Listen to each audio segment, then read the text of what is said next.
Excel के इस video में हम सिखाएंगे कि काउंट इफ फार्मूला क्या होता है। काउंट इफ फार्मूला का मतलब क्या, कोई भी चीज़ अगर हम अलग अलग सेल में रखे हैं तो उस चीज़ को काउंट कैसे करेंगे, नहीं गिनेंगे कैसे। मान के चलिए एक सेल में कोई अलग सामान रखा गया है, दूसरे सेल में अलग रखा गया है, तीसरे में अलग रखा गया है, और सबको एक जगह अगर हमको जोड़ना है तो हम किस तरीके से उसको जोड़ेंगे, किस तरीके से पता करेंगे कितना गिनना है, किस तरीके से पता करेंगे कितना इसमें दिया गया।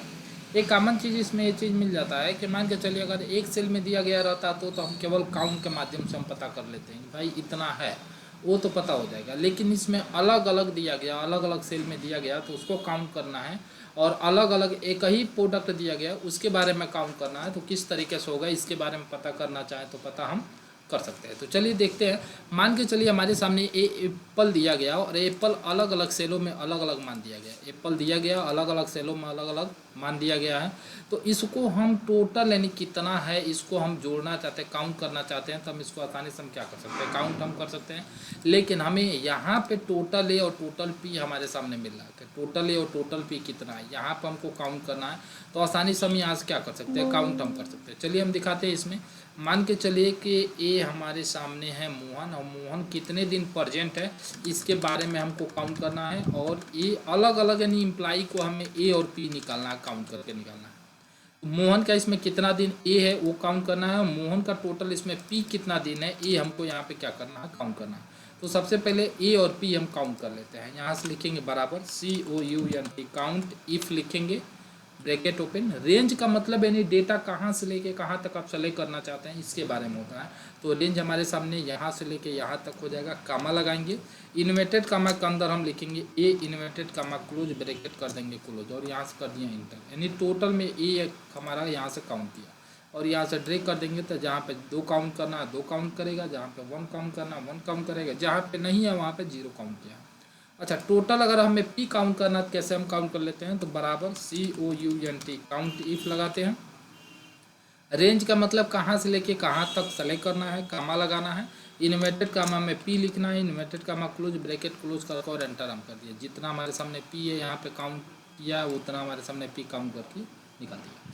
अगर ये छोटा डेटा है, इससे बड़ा जो डेटा है उसमें कैसे काउंट करेंगे उसके लिए भी हम दिखा दे रहे हैं आपके सामने। मान के चलिए किसी वर्कर का अटेंडेंस शीट हमारे सामने पड़ा हुआ है, और उसमें ये मान के चलिए इम्प्लाई टोटल कितना दिन अब्सेंट है और कितना दिन प्रेजेंट है इसके बारे में हमको यहाँ पे भी काउंट करना है।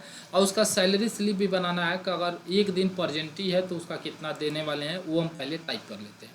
तो हम यहाँ से ले लेते हैं, पहले ए और पी हम निकाल लेते हैं, तब सैलरी पर डे टाइप कर लिया जाएगा। बराबर COUNT काउंट इफ हम कर ले रहे हैं। यहाँ से यहाँ तक रेंज, यानी रेंज का मतलब होता है डेटा किन के बीच में आप खोजना चाहते हैं वो आपका रेंज होता है। तो रेंज हमसे लेकर लिए, इन्वर्टेड कामा में ए, इन्वर्टेड कामा क्लोज, और ब्रैकेट हम कर दिए क्लोज, और इंटर बटन हम प्रेस कर दिए। और जैसे इंटर बटन प्रेस कर दिए और यहाँ से ड्रैग हम कर देते हैं, तो जितना ए कहाँ जहाँ जहाँ पे होगा वहाँ पे आपके सामने ए मिल जाएगा। अच्छा, पी हमें काउंट करना है तो बराबर COUNT काउंट इफ सेलेक्ट कर दिए, और यहाँ से रेंज हम सेलेक्ट कर लेते हैं कहाँ से कहाँ तक, और कामा लगा दिए, इन्वर्टेड कामा में P, inverted comma close, bracket close, और एंटर कर दिए।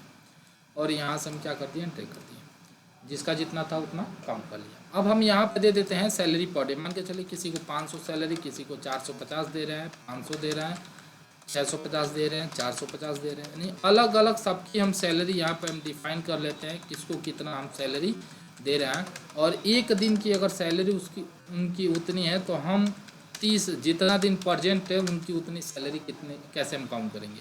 तो मान के चलिए किसी व्यक्ति की सैलरी अगर एक दिन में हम 500 रुपये दे रहे हैं तो 31 दिन की कितनी सैलरी होगी इसको निकालने के लिए हम क्या कर लेते हैं, बराबर देते हैं, सेलेक्ट कर लेते हैं टोटल पी, गुणे का सिंबल लगाएंगे, स्टार इसमें गुणे का सिंबल होता है, और यहाँ से 500 को हम क्या कर देते हैं सेलेक्ट करके और इनका बटन दबा दिए। जैसे हम प्रेस कर देते हैं और यहाँ से हम क्या कर दिया, ड्रैग कर दिए, तो हमारे सामने ये सैलरी सबका भी क्या हो गया, काउंट हो गया। अगर इसमें किसी का ए अगर हम काउंट करते हैं तो यहाँ से देखिए कम भी हो जाएगा और ज़्यादा भी हो रहा है। यहाँ पे ए हम लगा रहे हैं तो यहाँ पे देखिए 31 है। यहाँ पे हम अगर ए लिखते हैं तो यहाँ पे देखिए ये 31 था तो 30 हो गया, और वहाँ पे 0 था तो क्या हो गया, 1 हो गया। यानी फार्मूला का मतलब ये है कि अगर हम मान चेंज करें तो वैल्यू भी हमारे सामने क्या हो, चेंज हो।